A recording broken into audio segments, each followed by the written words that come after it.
Hi, this is your old pal Jung Reve speaking. So this episode will be done completely in English. Normally Reve Allstars is a Norwegian speaking podcast, but from time to time we do English. Please bear in mind English is not my first language, but then again it is Richard Newman's first language. So yeah, Richard has been talking enough Norwegian in this podcast, and we should give him the opportunity to talk about his work in English for once. Normally we do the recordings in my studio in the speakertelt at the coast of Jæren, but I brought my mobile gear to Richard's shop for the occasion. Sitting here with the tracks after the recording, I discovered my voice track was corrupt. However, I had plenty of backup tracks going. This will mean that my voice will be a little bit lower than usual, and Richard's will be a little bit higher, but I mean, it's all fine. Please enjoy this episode. Oi, it's pumping! It's pumping! We need to go surfing! I'm just driven past yours now. Let's go surfing. Or up to you. Choose your weapon of choice. Choose your poison. Meet me there. Let's surf. I'm ready. I'm hungry. Ah! There we are. Welcome to the store, Richard Newman. Your store. My store, yeah. The Vision Boat Riding Company store. Well, yeah, welcome. It's good you turned up. How are you? I finally turned up. Better late than never. No, I'm good. I'm really good. Yeah, it's good to see the shop close to empty. Yeah, I mean, it's still got some stuff left, though, I would say. But we're gonna do this episode in English because I've forced Richard so many times before to talk Norwegian to me. So I feel like this time it's your turn to be the eloquent speaker, and I'm gonna be the idiot. I don't know if it will work. My English is, when I get forced to speak English, I forget so many words in English now because I've lived here now nearly 20 years. Yeah. That. Yes, certain specific words I'll just freeze up on them in English, and then I'll use the Norwegian version. Norwegian equivalent of the. Yeah. So you would speak Norwegian English, basically. Yeah, but I'll do it without knowing it. That's fucking even worse, isn't it? It's really annoying. I thought like this would be like a good episode for your. I mean, you're from, as we discussed before, you're from not just England. You're from the Isle of Wight. Yeah, yeah. And people there, apart from the dinosaurs, they speak English. They do a version of it. So I thought like this would be a nice thing for your friends. It is.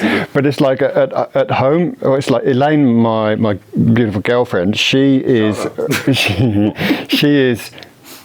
Norwegian, but they spoke English for the first 8-9 years. So then she didn't learn Norwegian until she went to school, and then with Ulrika we speak a mixture of English and Norwegian. Yeah, so our conversation from sentence to sentence literally will go back from Dinglish to English to Norwegian, and yeah, it's a complete shit show basically. So this would be interesting. Yeah. Speaking of shit shows, huh? Yeah. I'm just kidding with you. Big news in the small world we live in, the surf community at Jæren. Richard has been doing his shop for years and years and years at Tjelta. We're going to get through the history of it all. It wasn't somewhere else before Tjelta, but the big news is you're closing the shop. Yeah. I've decided to call quits on the shop. Call it quits on the shop side of things. But the brand lives on. The brand will live on in a rebrand. I haven't quite decided on how all that's gonna shape up, but you got time. Yeah. So this is what we're gonna do today. We're gonna discuss Richard's experiences working in having a shop and everything. But before we get going, we're sitting in the couch in the middle of your shop, Richard. And as I understand you, I mean, most shops don't have if you go into the Coop Extra, there's not a couch in the middle of the store there. No. But for you, the couch is quite important for the life. So tell me what the importance is of the couch for you.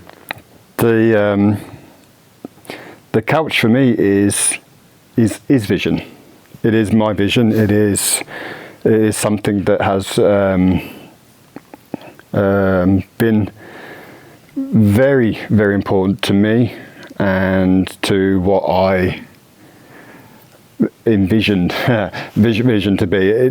to be honest, Vision has never really been a surf shop or a Friedluft shop or whatever it is you want to call it. It's for me, it has always been about trying to give something or a little corner for someone to maybe come down and sit, and where you can ask that important question once in a while to someone, are you okay, kind of thing. Check in on your check on your friends, or a lot of the time it's actually, which has been beautiful and quite hard sometimes, has been people that I have never known. Have met just once or twice, and they sit down and have a chat about. Sit down, and then you create a safe space, and it's been quite emotional and quite hard sometimes because people share some very private stuff about themselves, and you learn a lot about people that you've known for a while as well. And for myself as well, I went through a rough time, and yeah, just having this sofa, whether it was in the old place as well, what has always been the heart of Vision, and that's been the hard part to kind of want to what's the word, slip at. Yeah. Give up on. Yeah. I mean, it's a beautiful thing because it's about empathy, isn't it? It's about people. It's about the human connection. It's about opening a door to whoever is out there who needs a door opened, you know. And if it's just some person who wants to talk shit, you can also shoot the shit. Like it's everything. Yeah, it's like I've always had this thing. It's like there is no judgment on this sofa. There are no rules. People can say what they want, but if they're willing to say what they want, then they have to be willing to hear the counter arguments as well. And that has created some issues as well, because some people obviously they want to share their stuff, and some people have some quite horrific opinions, and then you have to be able to feel open enough and safe enough to give your own back, and some people are not willing to hear those opinions back. But then you get some people that you never really thought. It's normally a visual. You see someone like these big, tough-ass, guys that sit down, and you think, "Oh, this is going to be interesting." But then they actually will then go. You actually see them go back into themselves and actually think, "Oh, you're right, yeah." And that's kind of been one of the best things that I've seen, because it also, you do that yourself as well. I've had some conversations with people, and I thought I knew what I was talking about, and then they come in with an opinion, and you're like, oh. This is a difficult thing for people to learn. Be susceptible to others' ideas. Think about them, accept them, perhaps internalize them. Perhaps come to the same conclusion, perhaps not, but still you understand where they come from, basically, when you have the talk. So and that's been the biggest one, is actually learn the skill of actually, it's not about being right and wrong. A lot of time it's actually just about listening and then understanding something and then going, oh, I never really thought of it that way. But I'm going to give you a compliment here, because Richard, as all people have, you go through a life, especially in your youth, you have your trials and tribulations and everything, and you feel like you're the only person in the world. And you wish somebody had opened the door for you. You wished someone had a couch you can sit down on with no judgment or anything. You wished you had those open arms, basically. And I find it so nice that, as you said, you also had your troubles. And having been there yourself, you're able to see that others might be the same place, and they would love to have that open door policy. So it's a beautiful thing, I'm saying. But this is community in a nutshell, isn't it? Yeah, and that's what it's about, isn't it? It's about understanding that, and it sounds like a cliche, but you are not alone. Hey, it is Men's Mental Health month, and the whole point is that a lot of people have got some shit that they haven't handled in their life, and I think 99% of these people, they actually have no idea that they actually have a problem, or they actually are struggling with something. And then a lot of time, simple conversations can just trigger something, and it just gets the ball rolling. And if you're feeling safe, and often I think talking to someone that you don't know actually helps as well, because you see the vulnerability that goes both ways. Beautiful. It's one of the things I realized after spending countless hours in the water through the years is initially you feel like we're all in the same boat together, we're all doing this shit together, we're all the same person basically doing the same thing. I mean, of course we're arguing and everything, but we're kind of in the same, all of us are the same thing. And then you realize that, oh, this is just people I know for 2 hours every other third day. Yeah. And then you pack your shit in the car and go home, and you have no idea who these people are. They could. And that's how this started. Yes. It is because I'd known people like this. Yeah. You know, you've seen people like this for years, and yet you didn't know their name, you didn't know where they were from, you knew nothing about their past or their history. And I found that sad, because I was lucky enough to grow up in countries where it's warm, sunny. You know, you go to the beach, you hang around, you have a beer after surfing, and you get to know pretty much everybody very, very quickly in that little local spot. But here it took years. Yeah. But it's often, talking about cliches, it's often said in Norway that it's a colder people, more reserved people. And I guess it is true, it's a more reserved people, but it's also like, it's not natural for people to hang around in the parking. No, it's freezing cold, and it's pissing down the rain. Pissing rain, yeah. So kind of the environment forms the people, and the people forms the environment. But the sad part of it all is you kind of lose the whole community part of it. Yeah. And that's why these things are awesome. Yeah, but you see how different it is in the summer. Then people are at the beach, like it said, they're grilling and they're hanging around together. But that's like for 2 or 3 months of the year, and normally when we don't have much surf going on. Yeah. But I have noticed over the last few years that there is more and more like of a community type base. Before it was very like about locals and what, you know, where people surf and what goes on. But now everything's become a lot more relaxed. Yeah, I mean... Forgot to want. Absolutely. But I mean, kind of, I think I 10, 11 years I've been going to the beaches. And I mean, of course you get more comfortable in your skin and everything as well. But I mean, I feel like I've felt the difference. But the thing is also perhaps that when you're a small community, you're very...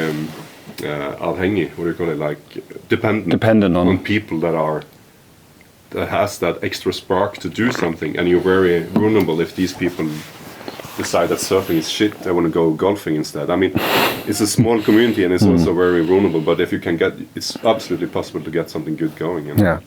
But I mean, why did you need to have a store? Couldn't you just have a couch? So did you have like a nostalgic feel about the whole surf shop?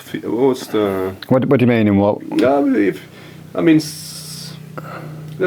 we're going to have a talk through the history of Vision, but did you grow up with the whole romantic idea of the surf store? Or I mean, why did I basically open one up? Why did I want it? Well,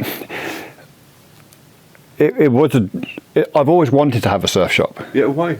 Well, when I was younger, when I was a grown, we used to go. This is before the internet and before you could watch surfing on TV and stuff like that. So anything to do with surfing or skating, or back then getting into snowboarding and stuff like that, you had to go into your local surf shop. Yeah. So the epicenter of everything. The epicenter, you know, and then you got the smells. You got the old neoprene. You got the sex wax, and you got everything going on in there. And because you couldn't see everything on TV, a lot of the time you're seeing stuff for the first time ever in your life. It's discovery and romance. It's a kid in a candy shop. It's like, oh, yeah, and I didn't really. Even though I grew up on the island, I grew up on the wrong side of the island, so I didn't see surfing all the time. We were more into sailing and swimming, and I did a lot of time skateboarding and stuff like that. And I had a couple of friends that were like 3 or 4 years older than me, and they went to Australia.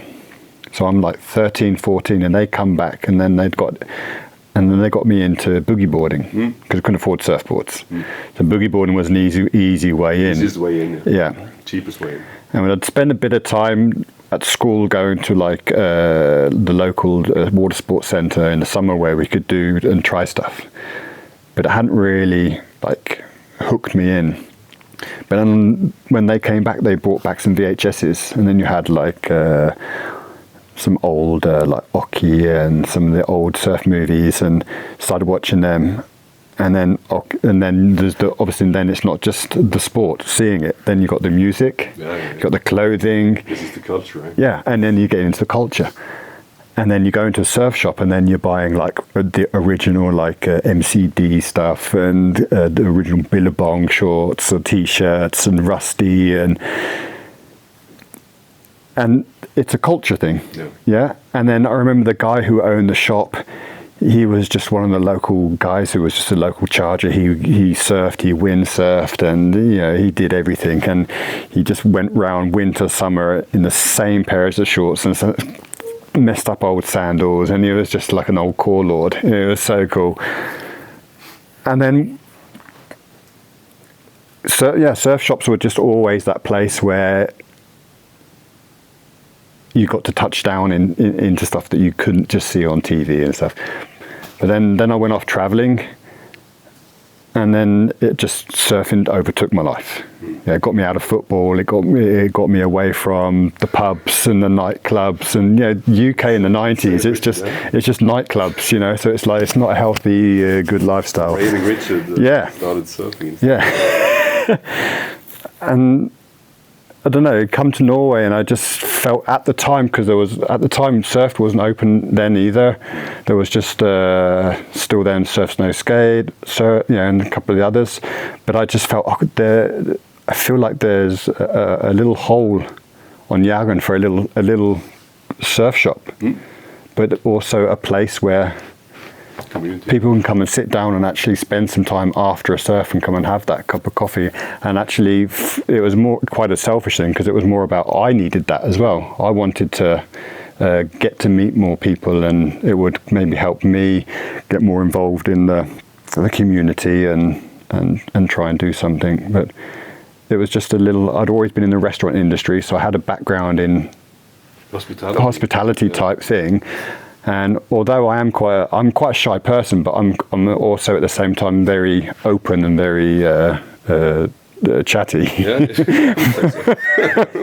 But I am actually quite shy. I'm quite. I've got this little weird insecure thing about myself as well. But I just felt there's a spot for a kite and surf shop on Jæren. So my clumsy English tried to ask you about the romance and nostalgic feel of the surf shop, and I didn't give a good question, but you answered it beautifully, though. So worked out. But I mean, it's good for people to hear. Like Richie is instrumental part of the community at Surf Jæren, has been for years. Like you and the rest of the gang has done festivals. You've done so much stuff, and you're always positive when I meet you in the parking lot. You've done commentating for the championships and everything. So I mean, you've done your part, I would say.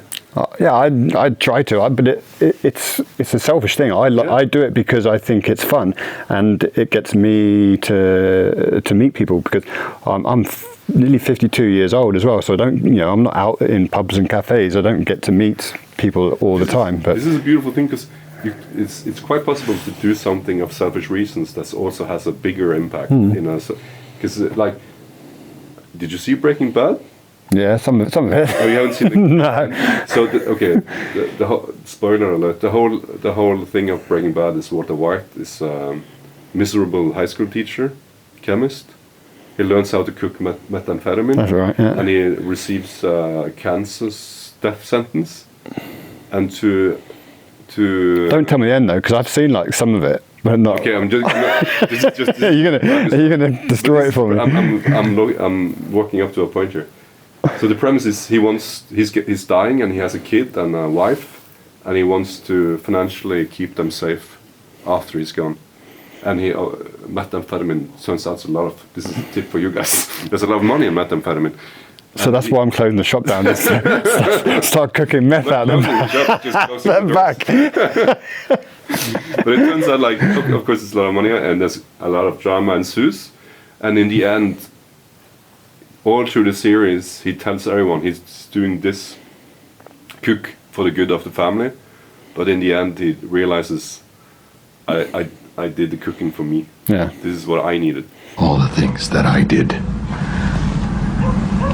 You need to understand. I have to hear one more time that you did this for the family. I did it for me. So I mean, it's a beautiful thing to be able to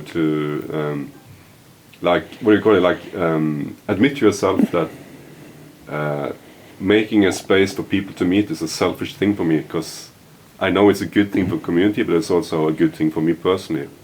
And I have a selfish gain of it. Yeah, I mean, don't we do isn't everything at the end of the day? Everything that we personally do, even if it's for the good of the greatest, it's all kind of for a selfish reason. Yeah. It's all to do about yourself. I mean, the podcast as well. If you don't enjoy it, why would you do it? Because it's for yourself. Yeah. You can't just be a. Otherwise, you're an idiot. Yeah. It's the same with the podcast as well. I mean, with 2 small children and everything, you're just dying for a chance to get out and meet people and talk to people. Yeah. And I always done that and hear funny stories. So that's beautiful. So Richard, why are you closing the store? What's the reasoning for it? You want the long story or the short one? We'll keep it semi-short. We can go more into it later, but just keep the headline now. Yeah, I mean, the reason I'm closing the shop is because at the end of the day, the selfish reason is because I want to spend more time with my daughter and my girlfriend. Yep. And how old is your daughter now? My daughter is now 11. Yeah. So I've worked out I've got 2 years before she's doesn't want to talk to me for about 10 years. Yeah. You're lucky. Yeah. So I'm thinking with Ulrika, I think I'm lucky because she is a little legend. But I still think that I've got 2 years where she still wants to be sleeping in the van and sleeping at the beach and going up to the mountains and just hanging with Dad. I mean, I'm lucky that she still wants to do that now because kids grew up a lot quicker than we did. Yeah. So that's the main reason behind it. You're having more time to whatever. More time for myself with my family, and to spend more time at the beach as well and in the mountains in the winter. It's kind of funny how you open a surf shop. That's not surf only, it's snowboarding and kite and everything, I know, but just you open a surf shop with the idea of this will get me closer to the community, but it also keeps you away from the main. It keeps you away from the community. Well, it's in a strange way, isn't it? Yeah, but then the thing is as well is because I have a job. Yeah. And obviously, I wanted this to become my full-time job, but I've after being in the running restaurants for many years, coming out of that industry, I knew that the first 5 years, if I can make it 5 years, then I can start to see where it is going, and we've done that. But now it's got to the point is if I was 30 years old, it'd be all right. I can keep on going. But I'm thinking, okay, I'm 51. Do I want to spend up until I'm 60 now? Still pushing hard, trying to build something, and the answer was no, because I don't want to miss out the next few years of seeing kids grow up and all of a sudden going, they're moving out, they're off to Videgården or they're off to college or whatever it is. This makes sense. So yeah. I told my friend Per that you had been trying for years, and now kind of tabloid way to say it. Rich has been trying for years, and now he closes shop. And Per said to me, Eva, he's not been trying, he's been doing. He's been doing for years. And it's his prerogative to do whatever the fuck he wants now. He's been doing it for a while. He hasn't been trying, he has been actually doing. And if he feels it's time, it's time. Yeah. Thank you for what you've done, and you can follow your own mind, I would say. So I thought that was a good point, because you haven't been trying, you've been doing. That's the thing. No, that is a good point, because it was because it was a very difficult decision to close the shop, even though it's just to do something else. It was still the last year has kind of been I'm not really sure. But then the last 6 months has been an absolute emotional disaster for me. Okay. It's put me through absolute hell to actually, because I've put 6 years of not just building a shop, but this has been something that has meant the world to me. And then to close it down, in my heart, I'd failed. Yep. Yeah. And being a typical, whether it's a male or typical human being, is you don't want to fail. Yeah. But hearing stuff like that, and it's the same as what my partner would say to me as well, it's like, you didn't fail, you've been doing what you wanted to do for 6 years, but now you've realized that there's just different priorities and different roads. I think that's a really good thing to take, because you haven't been failing, you have been doing. And now you want to do something else. But I'm also so different I'm not the person I was when I opened the shop up 6 years ago as well. What's the difference then? Well, when I was single, that's one of the biggest ones. Now I have a partner that's supportive, and I'm in a safer place in my life. I'm in a better place in my life. I'm healthier than I've ever been. And I'm working on a lot of issues that I've realised that I had been burying for 20 years. Yeah, but so closing the shop and going on a new chasing a new swell it was heartbreaking, but it's also now a huge breath of fresh air. That's beautiful. Yeah. How about the pride element of it all? Like that was a kick in the balls to begin with, but that was also because I'm a guy, and I didn't want to, and I was thinking I was failing. I didn't look at it as the fact is that, hi, I'm actually in a place, a lucky enough person that I can make these decisions, and because I had the chance to carry on the shop, I had the possibility to do it all, but in my head and in my heart, I kind of thinking, okay, priorities are different, my life is different, and I've been given a few keys to different doors that I've opened up, and it's opened up for some new possibilities, which are super exciting. So I'm just throwing myself into that instead. If we haven't said already, this is not a bankruptcy, this is a closing of the shop. We're just closing the shop, yeah. I mean, the talk would be different if it was a bankruptcy. I would ask for money. Yeah. I'm just kidding. Yeah. It's like a good thing to have you have the power and the ability to say stop when you feel you can say stop, instead of having to be. Yeah, I mean, obviously this is a decision that was made because I had a business partner, and last year he moved away, and then there were some other circumstances, sad circumstances that have a happy ending for him in it. So that has also been part of the journey on to why we are closing the shop. Yeah.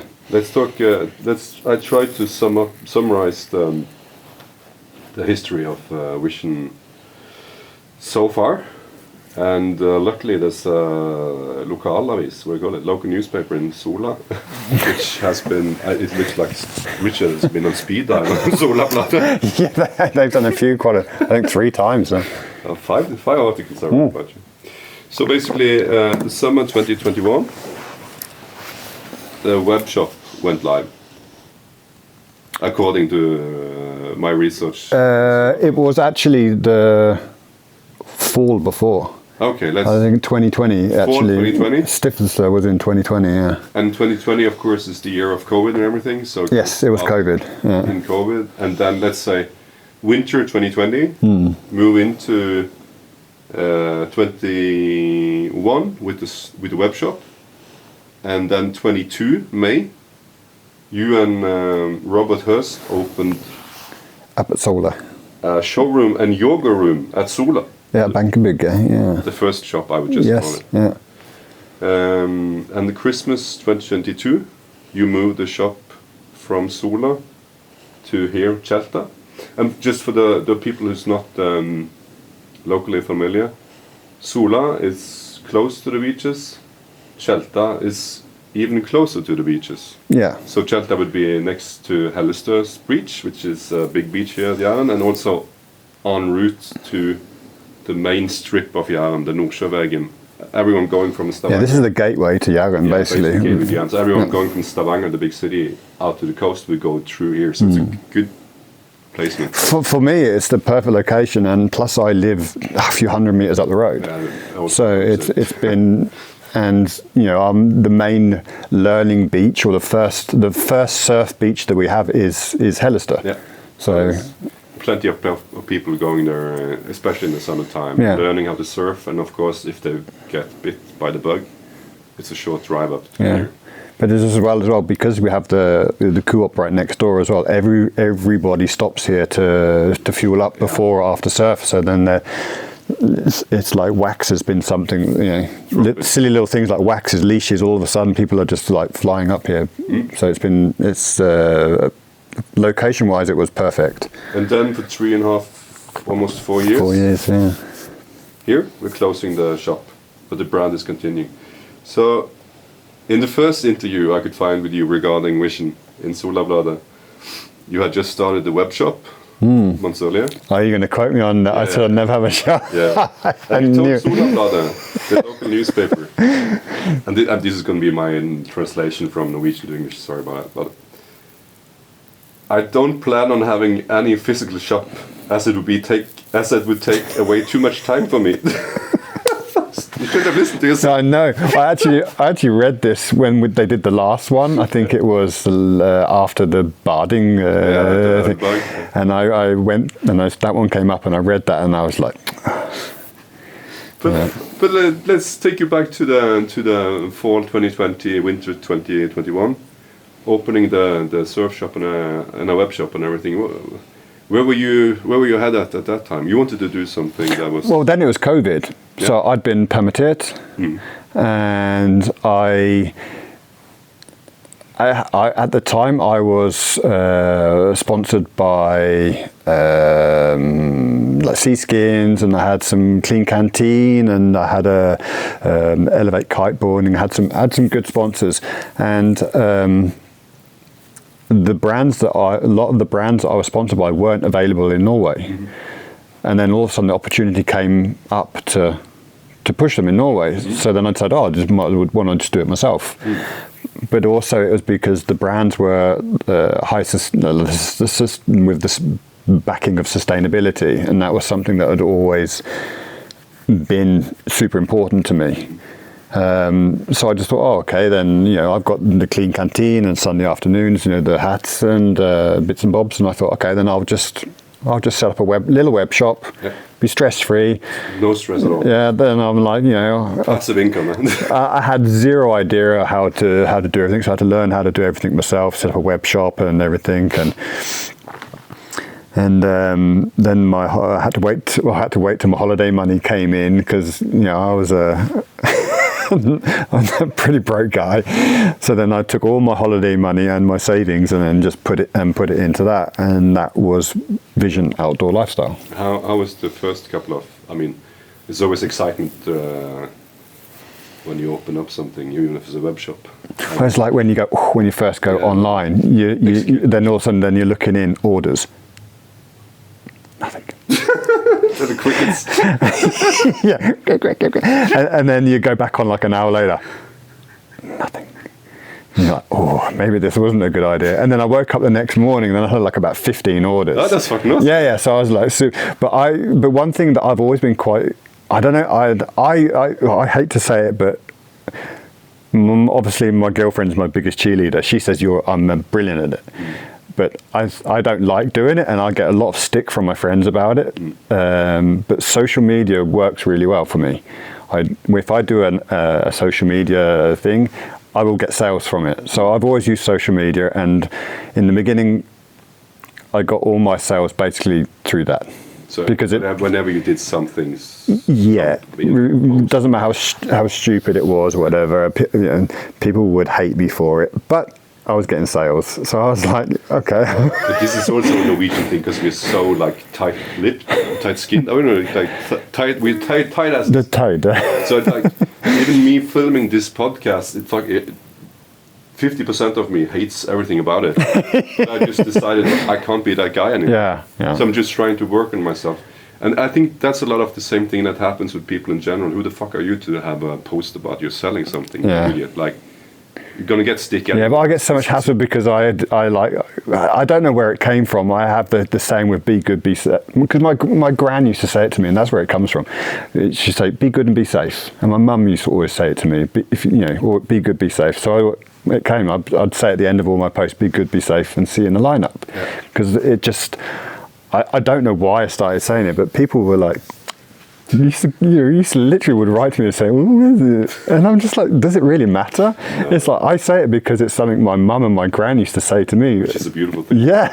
I always thought it was kind of nice, especially with the aloha thing. I'm thinking, at the end of the day, the culture is from there, and aloha it doesn't just mean hello. It is, it's a thing. I'm giving you grief, you're not a professional fucking TV guy, yeah, I'm just trying to sell some surf gear and just trying to meet people and have fun, and some people get so bitchy about it. I start Norwegians bitching about it. Well, to be honest, most of it wouldn't come from Norwegians. No, but I'm always very impressed by people doing that type of shit, like going out there, sitting on the limb, filming themselves. In your case and any other cases, because you obviously overcoming a hurdle to do it, and then you risk the crickets. Yeah.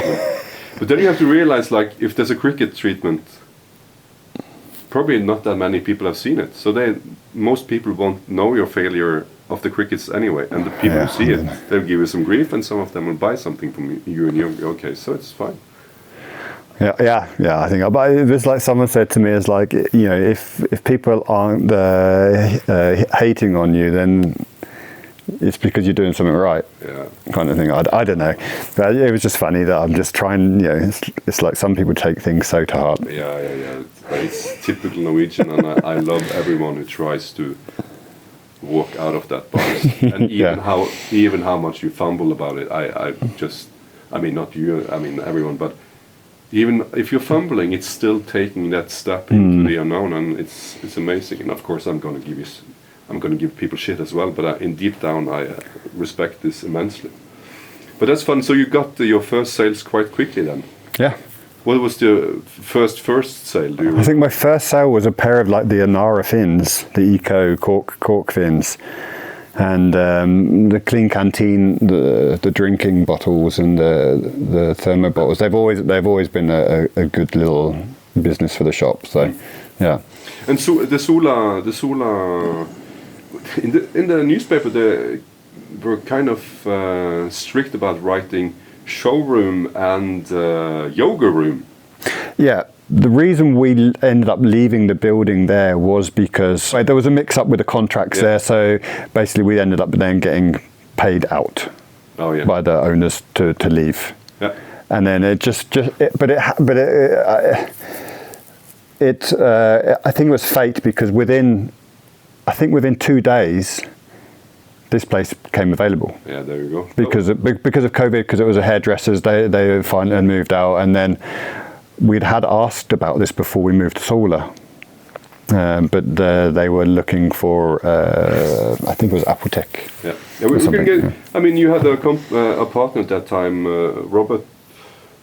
Yeah, Robert Hurst. Yeah. Should you just a couple of words about Roberts? Yeah, well, Robert was someone I met through kiting and snow kiting and stuff. He's originally from the BVIs. Mm-hmm. And he saw what I was doing, and he wanted to get involved. So then he basically became my business partner. So then we started up a new company under the same name, but as an IS. And then we both went in, we owned the company 50-50.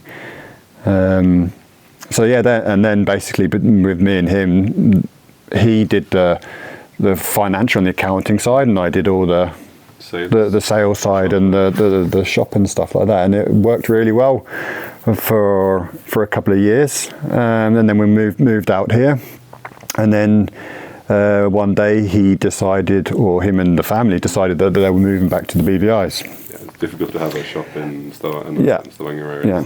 So yeah, and then there was some personal stuff for him up in that. Obviously, don't need to go into, but yeah, and that's what I was saying. Like for the last year, it's been okay. Then he's moved away, and we now need to work out: is there a future for Vision? If there is a future, then it's just me on my own. So yeah, so that's like I'm saying. Like the last year has been okay. Let's see. Yeah. And it's just been a shame because the last like 6 to 8 months has been really good for the shop. Thriving again. Eh? Yeah, we were doing really well. But then we started running out of stuff. But then I'm like, okay, now do I want to invest? Do I want to put the time and the effort into it? And then I've got a daughter that's going, oh, are you in the shop again? Yeah, that's and that hurt. That really. And then it's your decision because robot is out. It's your.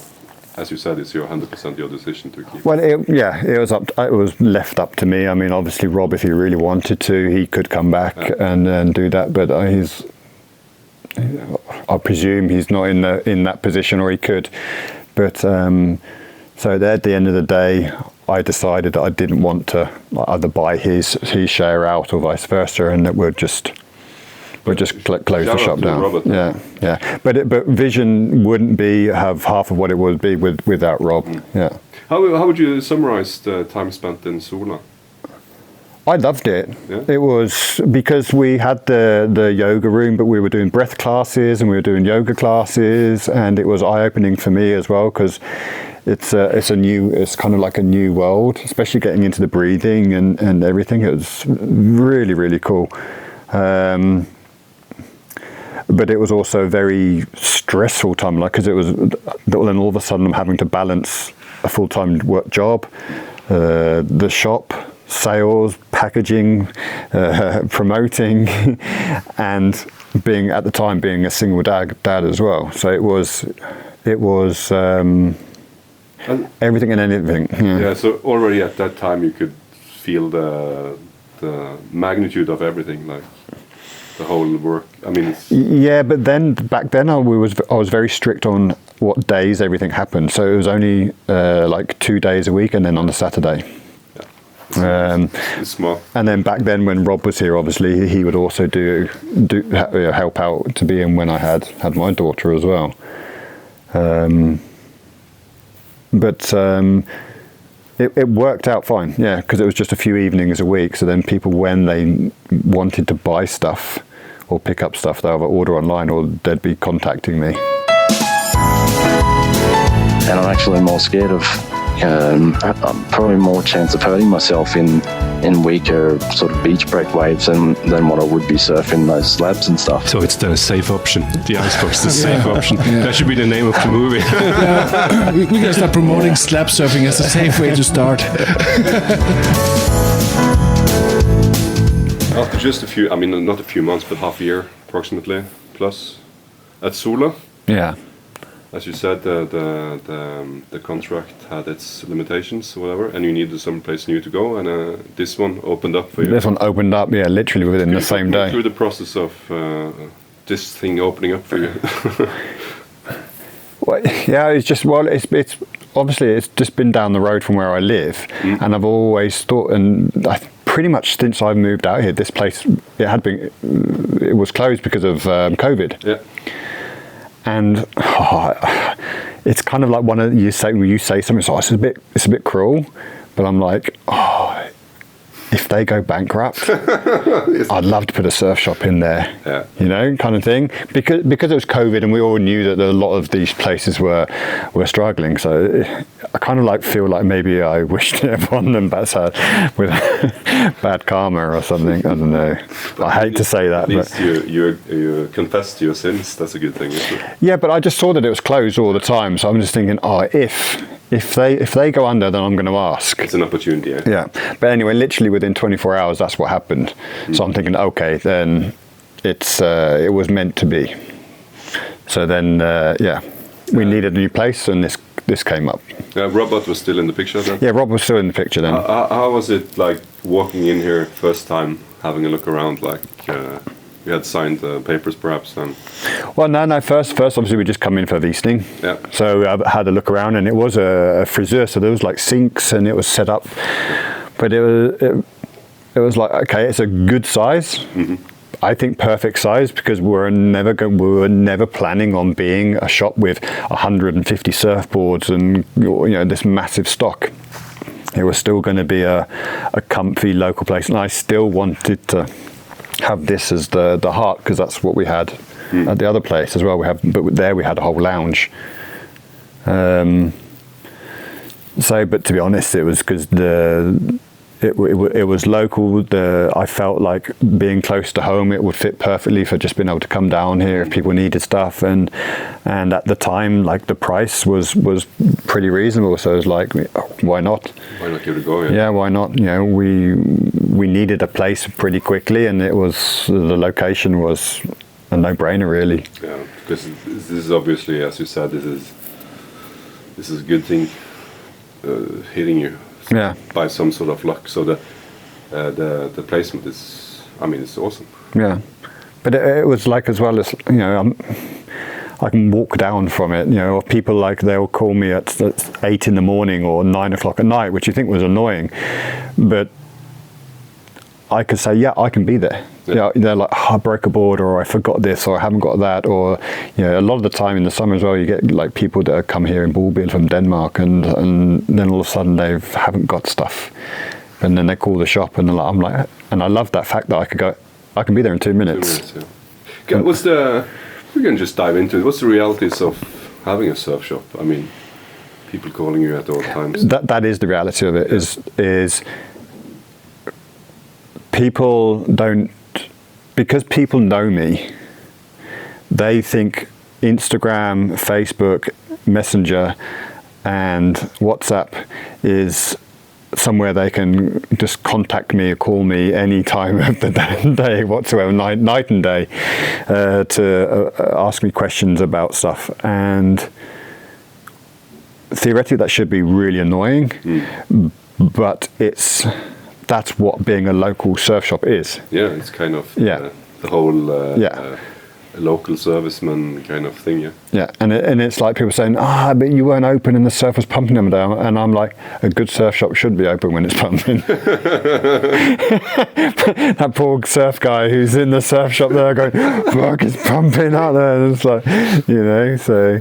But no, I say that because where I spent most of the time living in New Zealand, like, the local surf shop there was never open in the mornings, because that's when it was morning glass off. That's also like talking about cliches. That's the cliches of a surf shop, is the guys working there, they close the shop when they want to go surf, and then they open again like when it's flat. So that's nice. But so basically your phone has been going off all hours through the day for years. Yeah, it did, but I learned very quickly as I took all on my phone. I don't have my shop email on my phone. I have all my notifications. I have them all turned off, because it does take over your life. And because in the beginning I'm like, you have to answer them. It's like when you text a friend, if they don't answer you for 24 hours, you're pissed at them, because that's how it is these days. When we were younger, it's like it'll go a week before you call someone back. So and I'd think, they need an answer now. I've got to get back to them as quick as possible. No conversation's done for 5 minutes, But I soon realised that that's not a sustainable way of living in general, So, what's the typical thing people reaches out for you to? Is it like? The most common one will be, what size surfboard or what size snowboard do I need? That's it. And here we go. And then you're like, oh, okay. How tall are you? How good are you? What style? And then you have. They don't give basic facts. And no, nothing. and you literally will spend maybe an hour going back and forth in total. Yeah, this is over a day or two. Full Sherlock Holmes mode, trying to understand who these people are. And then you realise that what their thought in their head of being a good surfer is they've actually only been to Hellister like 5 or 6 times, and they can't surf. But I mean, I would my what do you call it? Like my pre-existing judgy self would think that most of the customers would be the Hellister surfers. Yeah, and they are, and that's why you've got to treat them respectfully as well, because it's like I have a saying, is like the only dumb question is the one you don't ask. Yeah, there you go. Yeah, and I sometimes have to like bite my tongue a little bit and be a little bit okay. Yeah, but the one annoying thing is they realise at the end of the day is I've got 15 of these conversations going on, and time is money, and 99% of the information you're giving, they could have Googled in 10 seconds. Yeah, like a normal person, or they could have just literally gone on the website and read. Did you ever reply, fucking Google it? No, I've never said that, but I have just written sometimes, look, all the information you need is on our website. Please go in, and then I'll send them the link. Yeah. But this is what you have to deal with when you have a local surf shop. It is, and it's like sometimes I'm just like going, and then you have to remember it's like, but this is just part of the game. This begs the question as well: how much of the business is based upon calls and web, contra how much is actual drop-ins in the store? I mean, which is actually something I'm really proud of. I would say 90% of our sales are local. Yeah. And only 10% of our sales are either through web, direct on the web shop, or through advertisement through Finn or wherever it is. Yeah. So, and that's always been my goal, is to have most of our sales people coming into the shop. Yeah. I'm trying to understand, like, because in my head you open a store, and as you said, when you open the web store, you were just waiting for where's the first order. And also when you open the shop, sometimes people have a opening party or whatever. I can't remember if you guys did. We were supposed to, but it kind of just ended up, because we opened over Christmas. This one we opened over Christmas. We moved in between Christmas and New Year. Yeah. So the door was always open while I on my own was getting everything ready. So we never ended up having a single official opening day party. But I mean, the whole anxiety of waiting for your first customer, I guess. Did the customers just drop in while you were? They just started coming in while I was painting the walls. People were coming in and asking. Everything came smoothly together then. But what's the reality of having a shop? I mean, when you're sitting here you're not open, haven't been open every day, but the last, obviously not the last month, but the last 6 months we've been open 5 days a week. Oh, you have? Yeah, I just when I decided I was going to do this. Being a good friend, keeping up the ritual. Sorry about that. Yeah.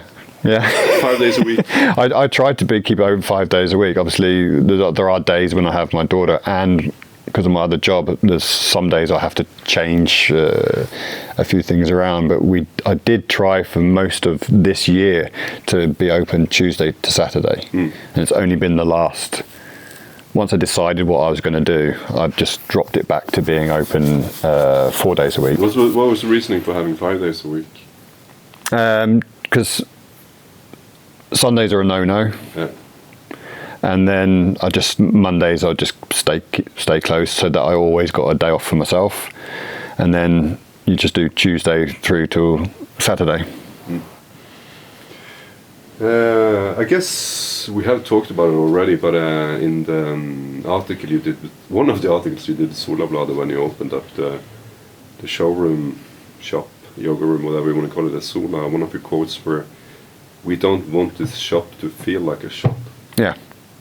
And we've been talking about the couch for hours upon hours. I mean, but what's the whole reasoning behind having a shop that's not that doesn't feel like a shop. Well, I mean, but at the end of the day, you still want to sell your shit. I mean, yeah, you do, and obviously you want people to walk. It's more not that you don't want it to feel like a shop. It's well, that's what it is. But do you know when you walk into a shop and it's like, oh, I've got to behave myself. Yeah. I've got to be careful what I touch. Or someone comes strapped to you and is like, can I help you? I just wanted it when people walked in, they felt like they were walking into something that they were part of. More relaxed, basically. Yeah, relax, but more that, like saying, it goes back to the community thing. Is like, vision is theirs. The sofas are here for them. The coffee is free. If they need something, if they've done their board and they just need a quick little fix, that's free. I quickly will do it for you. So we can get you back in the water. So you're coming into, I don't know how to say it, is like you're there. It's their space. They own part of it, if you know what I mean. And which also makes it easier to come inside, of course. And you have the communal feel, and also, yeah, that's good. Yeah, this is the shop you want to go for yourself, basically. Yeah, you're not coming into. You don't have to come in here to buy something. You can come here and just go. A lot of people just stick their head in and go, "Hey, Richard," and then if it's warm, they'll come in and put an ice cream on the counter, and you just I didn't want it to be a shop, so it's not, you're not coming in to shop. You can come in and feel very fine about just sitting here for half an hour, drinking free coffee, having a chat, and then just leaving. Yeah, I love that. Yeah. It always is a funny paradox. You want a shop, you have a shop, but by no means this shouldn't feel like a shop. Yeah. Here's a pair of boots. Pay for them. yeah. It's like like an old hairdresser's. It's like they go in there. It's like the old women. They go in there to get the haircut, but they don't really go in there to get the haircut. They go in there to talk shit. Yeah, and talk about people as well. Yeah. I mean, it seems to me like you've been quite grounded through the process, but there's always a discrepancy. English word. There's a discrepancy between what you hope and what's the reality of the situation. So what's been the biggest, a few of the biggest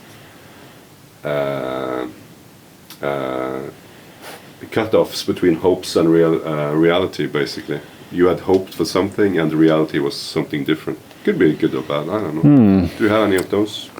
That's a good ready question. For the listeners? Yeah, I think I hoped that this was going to become a full-time a full-time job, but also that it would be somewhere that in the beginning I'd hoped that later on it would be somewhere for my daughter to have a safe space to work. That it would be maybe a family thing, but also that it would be somewhere where I could start to maybe employ one or two locals, and then I could sit on a beach in Sumatra and just check on they were doing some work. But the reality is that it's obviously running a business is a lot more work. It's a lot of commitment. There's a lot of underlining challenges. Just working with different leverandeurs. Can't even think what that is in English now. Delivery. We're just working with different brands and trying to stay on top of new brands and stuff like that, and technology, materials, and with kites and wings and hydrofoils, and there's something new every time you blink coming out, and that's a lot to keep on top of it. And especially when you're Dutch, is it kite, snowboarding, surf? Is there another? We used to kiteboarding, snowboarding, splitboarding, winging. There's a lot of kite. Yeah, there's a lot of stuff, and to know all. And I don't expect someone in a shop to know every single small detail, but if you sell wings, kites, snowboards, stuff like that, you should know the basics, and you should have enough knowledge in there and enough experience in those for doing those sports yourself to be able to guide someone onto the correct equipment, doing the right move. Yeah, and at least know what the materials are made of, where they're made, and what type of, if it's an epoxy or a PU or whether it's future fins or, you should know the difference, and you should know why. So there's a lot of information to keep on top on. Yeah. Basically. Yeah, it is, especially in the hydrofoiling game. That's moved far forward so fast over the last few years. How about the logistics of? Because you're keeping the brand going, you don't want to talk shit about all of the brands, I guess. But what's the reality of the business side of everything? So, for those who are not Norwegian, the Norwegian krona used to be really strong. Yeah. Now it's really fucking weak. Yeah. And I mean, it started happening COVID and after, didn't it? Yeah. I mean, what's been the reality for you? The reality was one of the reasons why it's been a lot easier to decide to close the shop, because you talk to anyone with a business background and they're like, I think you've made a right decision, and then they'll go into that side of the world and you're like, oh yeah. Yeah, I'm for sure. But it's like, but the reality is that the krona has zero buying power anymore. And then we've got what's going on in the world right now. It's putting up fuel costs, which puts up shipping costs. And then when that shipping costs go up, the brands then get affected to getting their materials, and prices go up. You've already done your pre-orders at that price, and then the new prices come in, and it's a domino effect.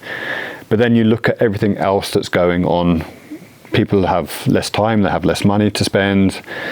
Unfortunately, we see too many people in front of these instead of being out there. And I just feel that, I hope I'm wrong, I just feel that maybe we're going to start seeing a bit of a decline within like small local shops and stuff like that. I think because of the buying power has gone. So what was small margins in profit are even smaller nowadays, and people don't really care about the brand so much anymore. They just care about the cost. Yeah. I mean, but at the end of the day, you have to pay the rent for the.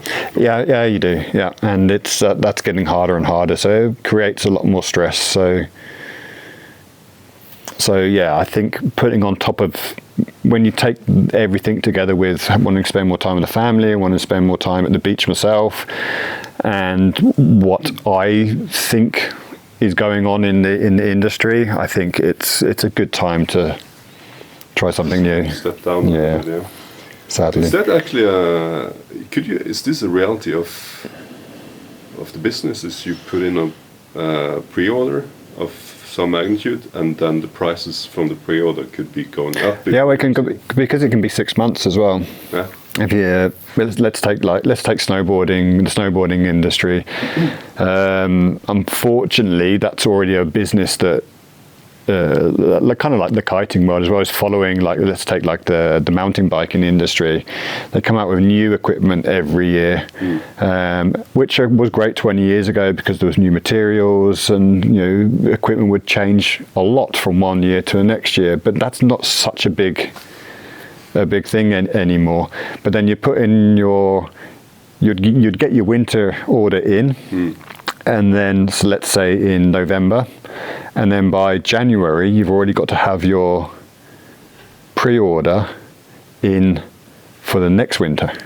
So you haven't even started selling, especially if in Norway, when we've had a bad season, you haven't even started selling snowboards yet because there is no snow in January. but the companies or the distributors are already asking you for pre-orders. But then some brands, not all brands, you also then have to pay 50% up front. It's pretty rough, yeah. So then obviously you drop brands that do that, and then you only stick with the brands that allow you to pay later on. But you budget you make your budget, and you work out, okay, I'm going to get this much of this stuff because that's what costs this, and that's what the shop can afford. But then all of a sudden something happens, and the total price, by the time you've got it in the shop and you're paid for your shipping, your taxes and everything else, it's 15% more. That's rough, that's big. So luckily, a lot of the time you can go, you end up cancelling the entire order, which we did on a few this year, because I saw, unfortunately, some of the products literally went up nearly 20% by the time you included not just the product going up, but the shipping and everything else going up. And then you have to do a bulk order as well. So it multiplies. And then you've got to realize. Then you think, okay, this product that was say 4,000 kroner is now going to be 5,500 kroner, and you're like, nah, But that ain't going to sell. You're saying that prices trumps brands. I mean, part of your... It's not that they trump brands. It's that I think a lot of people these days, they're not so... Before, when I was younger, it's like, if I was going to wear a pair of board shorts, they were Billabong only. You know, you would be like, you were very connected to a brand. But these days, like, people still like brands and good brands, but there are a lot of really good brands out there, and they test different stuff, and then they ask for prices, and then if they're riding one brand, but then this brand works pretty well as well, and then but I can also save 10,000 kroner. They're going to go for that brand. Makes sense. Yeah. It's not. We all do that, but it also means it creates massive price wars. Yeah, because people, customers go around and say, if I buy this and this, can I have this price for this price? And you're like, I'm not really making any money. And then they go to another shop and they say the same question, and they go, yeah, okay, then I'll do that, because they'd rather. Hoping for future business. But also some shops, and there's a couple of times you end up sitting right at the end of the season going, I really need to get rid of offload some stuff. So you get kind of stuck sometimes in an unhealthy wheel where sometimes you just got to offload a few things at a loss just to get rid of it. So this is also the reality of the surf shop. Yes, and when you're already working on small margins, pretty rough. Well, obviously you have bigger shops that can do this, but the situation that I'm in is that that's how it works for me. You had the whole idea, and you still do. I mean, you have your heart is in the right place regarding the sustainability aspect of it all. And that's something I learned that's hard. Yeah, isn't that hard? It's hard because a lot of companies, they jump on the bandwagon, and then you realise it's only like 2% of their product line or 2% of the actual product that's actually made of whatever it is that they push and stuff like that. Yeah. So you have to be really careful. And I've had some just like heavy conversations with where they just sent stuff in. Everything comes in boxes, but then all of a sudden, everything on the inside is just coated in plastic. And you're just like, and it just gets a little bit frustrating, and you kind of have to realize is that it's more about, a lot of the time, sadly, it's more about the effort. They're trying this and they're doing this and they're doing that, but sadly, yes, it needs to be. It has to fit some criteria. Yeah. They can't do everything right, but there is a lot of brands out there that are trying really hard and doing a lot of really cool stuff, though. Yeah. I mean. One could talk hours and hours of everything gone wrong with the sustainability in business, but I mean, it's a good thing that people try. Yeah. The baseline, it's good to try. Yeah. And then we can discuss how they try, but the fact that they do try is a good thing. Yeah. Yeah. And that's what it is. And some people just get hung up too much on the smaller details of it, and I would do that quite regularly. And you have to realize, okay, this product is like this, and it's got to get from A to B in one piece, and it's still got to be cost efficient as well. So you've got to choose your battles. Talking about being a salesman, what's your favorite kind of sale in this shop? I mean, is it the boards? Is it the small? I love selling surfboards. Yeah, I love to sell surfboards because it's something that I love to surf, and I've been surfing since I was a teenager. So you bring all of your experience into the. Yeah, but also a surfboard is a very personal thing. They're expensive now as well, so it's a commitment of a large wad of cash, but they're so different, and you can get hung up on. You can be so detailed on what it looks like or what type of tail it has, rocker and width and volume and outline and a lot. But talking to someone that comes into the shop and is in that phase where they have learned to surf, they're doing bottom turns and top turns now, and then they want to start pushing their surfing, and you've seen them out surf a little bit as well, and then you can go through what you have, but then you can work out what type of board that fits their style. And where they want to go, rather than them coming in saying, I want this and this and this and this and this, and you can go, oh, okay then. But then you start asking them questions about, okay then, but where do you like to surf? How much do you surf? What style? What surfers do you like? Because you can put a good surfer on a high performance board, but I don't know, I like to kind of like find a reason why that person is going to work with that board. Find a connection. Yeah, and sometimes the conversations you can have end up being opening up to really sofa conversations as well, because they open up into surf stories and stuff like that. But yeah, I really love surfing, selling surfboards, and then you bump into them in the lineup and they paddle over and you go, dude, this board is fucking... But the opposite then, Richard, have you had that? Mm-hmm. No, I've never had someone come and this board sucks. No. So if you... Or this board doesn't work for me, or no, dude, no, I'm not happy with that. Richard, and you fucking hate it, tell him next time. Yeah, but I would, yes, but you should do as well. If you buy a surfboard from someone and from a shop and you've been recommended that board and it doesn't work for you whatsoever, then something's gone wrong there. Yeah, it's a beautiful feeling being able to guide someone in the right direction. They're already on a direction, on a path. You can supply whatever your mind is giving and help them, nudge them one way or the other.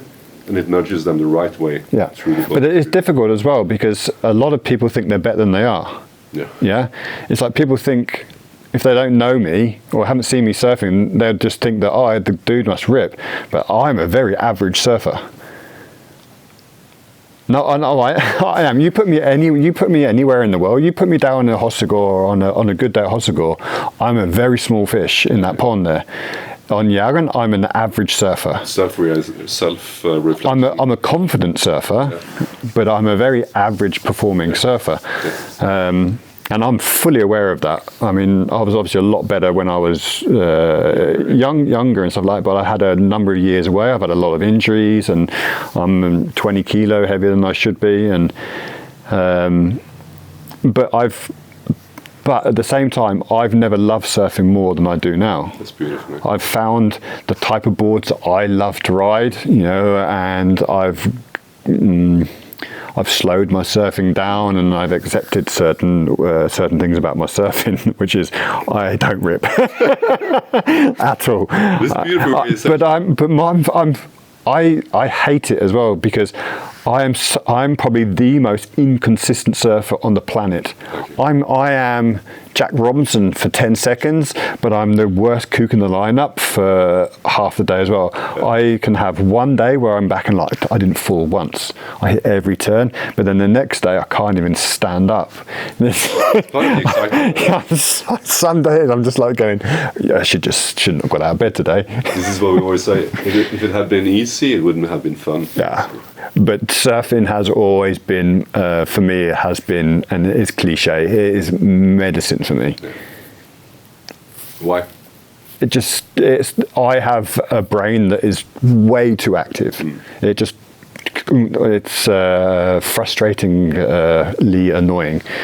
But it's, you see these adverts or these Instagram things, when they jump in the water and it goes quiet. That is exactly what it does for me.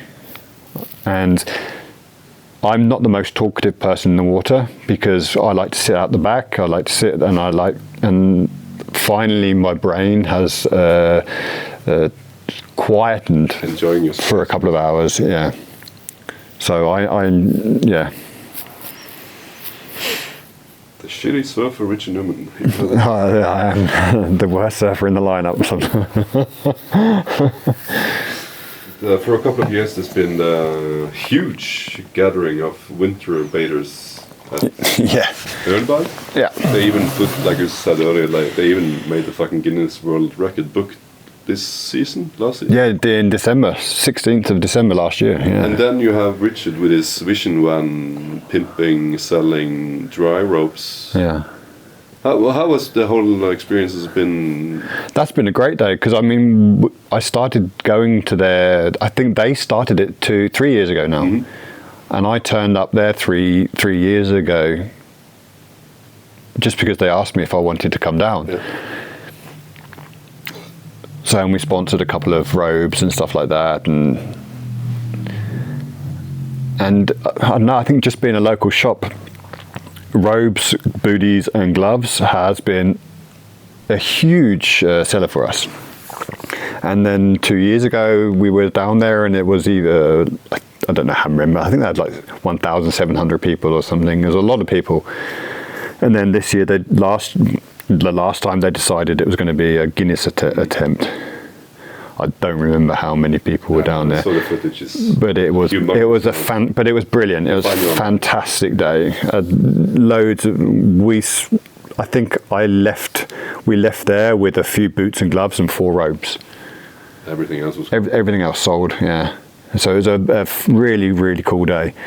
But it's just nice because there were a lot of locals there as well, and they're all coming in and just hanging out in the tent and stuff as well. So it was. Another thing, it was just more for the social side of things that happened to have a massive bonus of being a very profitable day for us as well. So yeah. The both good and good. I mean. Yeah, and each year my girlfriend has helped out, my daughter has helped out, and it's been a kind of like a little family day. And if they do it again next year, I mean, it could be that even though we won't be selling robes in the next project, that I might get them in just to go and do that, just to have a day down there and do something. We'll see. I don't know. Maybe this year I'll just go bathing. Maybe you join in. Maybe I join in. Yeah, because I haven't swum it either of the years. Should. No. The shit surfer who doesn't participate in the winter swimming. I don't go in the ocean unless it's with a wetsuit on.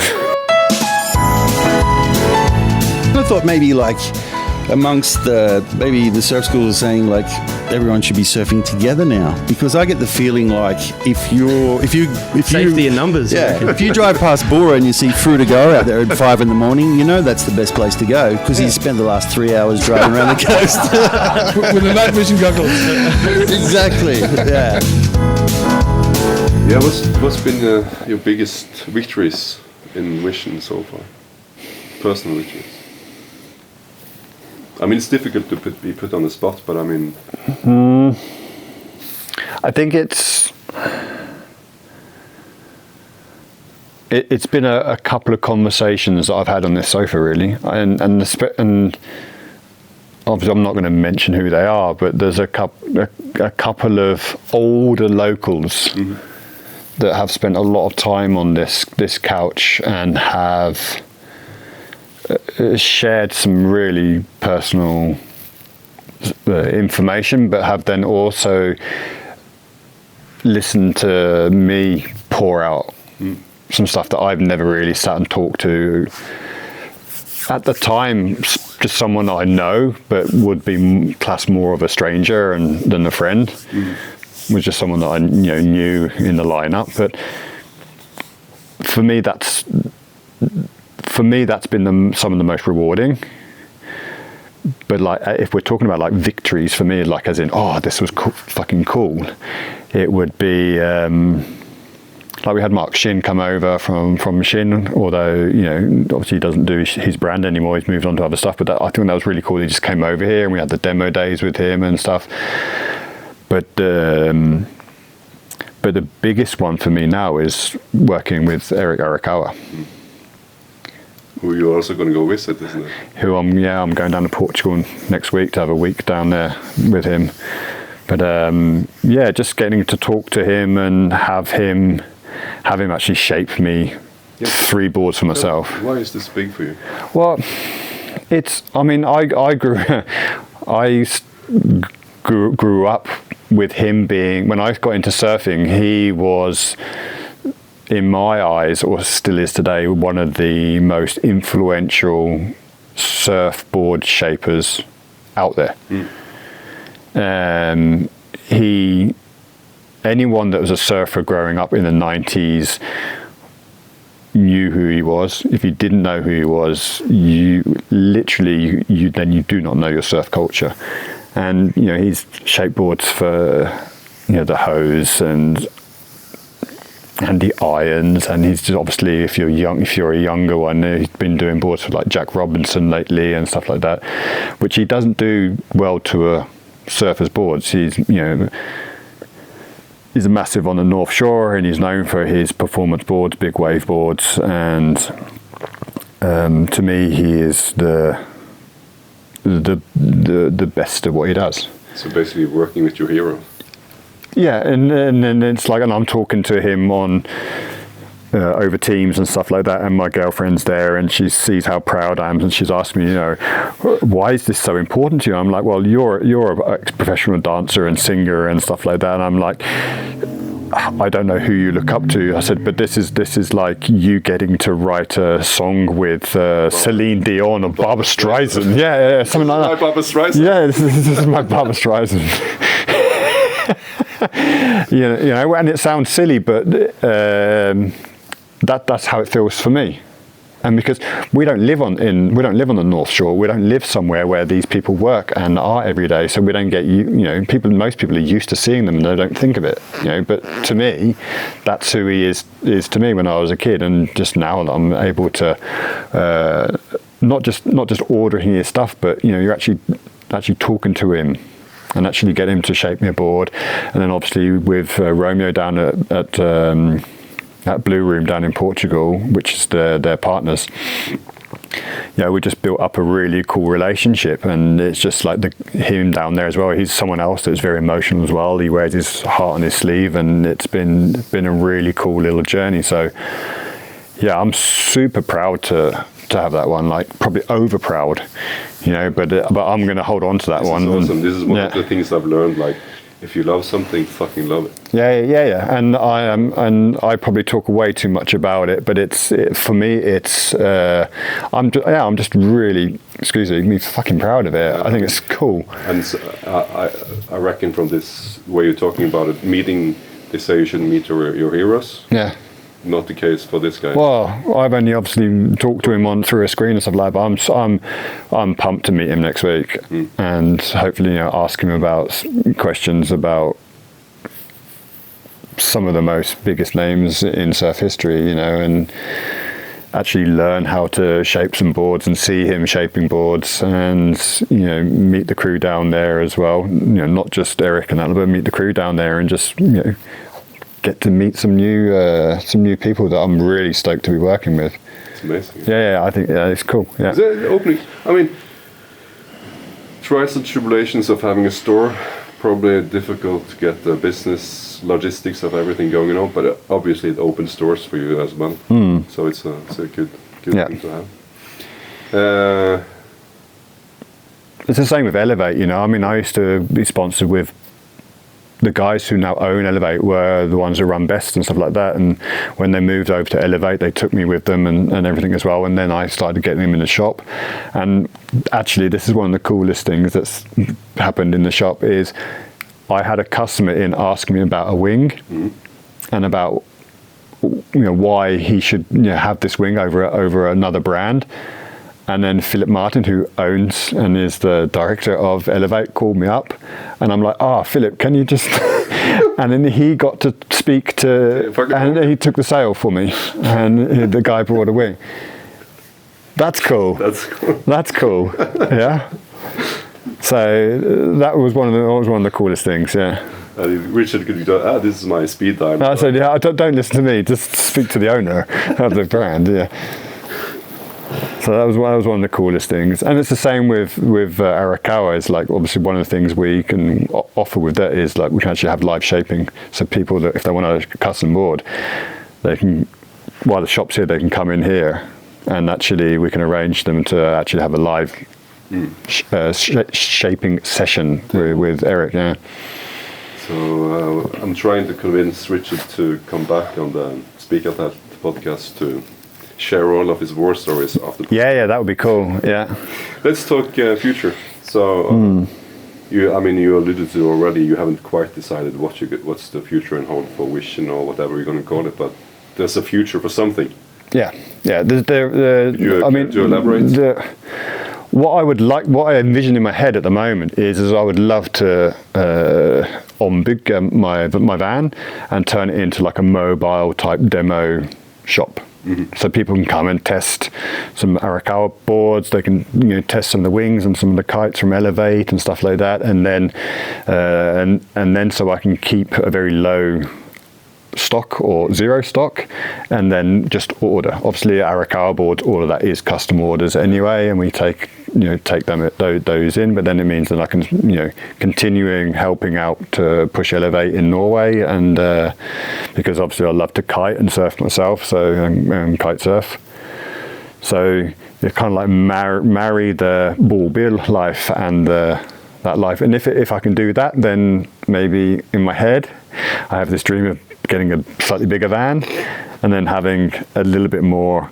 It'd just be cool to have like a sofa in there with a TV, so they're going to have there. Careful so you don't end up with a new shop. Well, no, that I will not do. But I would love to have like a van where people can actually come in, sit down, and actually still have that free cup of coffee and the conversations. But then in there, then I have the demo gear and I have the little surfboard rack, and then it'd be cool to have like a screen, so then we can do the live feeding, live shaping stuff, and have like a little mobile sofa surf shop type thing. But sounds like more super like low key. Pop-up kind of. Yeah, pop up that you don't have to pop up. You just drive up. But luckily, you don't have to decide today. No. But that in my head, that is something that I would love to do. But worst case scenario is we will be obviously pushing with the Eric Arakawa boards, the custom boards, and that is that's something that I will do regardless of. Yeah, there's going to be something. Yeah. So right now you're doing a clearance sale. Should people still pop by for the clearance? Yeah, for sure. We're going to be open a few days a week. We still have a few Sharp Eyes and the Spider Murphy Kanoa boards. There's a few second-hand boards. We're continuing with Elevate, but we do have a really good sale on the Elevate wings right now. And then there's some accessories, fins and leashes and a few t-shirts. But other than that, we're pretty much 90% empty, really. But it's always worth. There's always going to be free coffee, and the sofa's still here for now. So and we have icy sunglasses down to 200 krona. So there's going to be possibilities through the next couple. There's still a few little bargains to grab, but always free coffee. I think we're going to put this to bed. Thank you for having me, and thank you for sharing, and looking forward to whatever next thing you do is. Yeah, thanks, man. I mean, this is me from the inside of myself. This is me talking English. Thank you, Richard. You're contributing in a good way. Thank you, man. I really appreciate it. I appreciate it, and I mean, and I congratulate you on making a decision that feels right for you. And be proud of what you've done. I mean, I am very proud of it. And it was just a very emotional thing to decide. It's been like giving away. I'm not going to say giving away a child or anything like that, but it's been it was tough. Yeah, but it's a good thing though. I mean, you have invested your time and money. I put 6 years pretty much into this, so it's been. So it should hurt. But I mean, it's your decision to make, and you've done it. And you're not going to lay down and die anyway. No, I'm not. But looking forward to it. Yeah, it's going to be good. Ciao. Support local. Support the local artists. And don't be a shit surfer. But I always try to work on my irony because it's a way of like a forsvarsmekanisme. Yeah. To use irony. Sarcasm and irony is the. Because if people take you up on shit, you can always say, "But I was ironic."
Det tar jeg aldri med i beregninger.